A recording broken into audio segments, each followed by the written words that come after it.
మరి ఆ రామారావు తోట నువ్వే కొనొచ్చుగా బాబాయ్.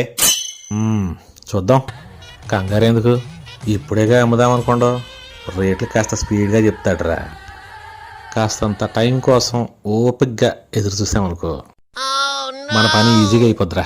ఏది గోతిగా నక్కలాగేగా. చచ్చిపోతున్నాయి కదరా నీతో. ఆ భాష మార్చుకోరా. తెలుగు భాషలో చాలా చక్కని పదాలు ఉన్నాయిరా, నేర్చుకోరా. సరైన టైం కోసం ఎదురు చూడాలరా అని నేను చెప్తుంటే గోతికాడి నక్కలాగా కుక్కలాగా అంటావు. నీ పంకుమొగుళ్ళగా ఉన్నావు కదరా.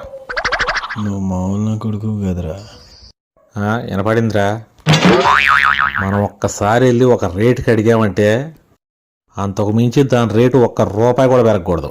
అదేలే. ఇంకొకటి ఎప్పుడు వచ్చి మళ్ళీ దాన్ని బేరం అడగకూడదు. అట్ట కొట్టాలరా దెబ్బ. అదేలే బాబాయ్, అర్థమైంది. చూద్దాం ఏమైద్దో.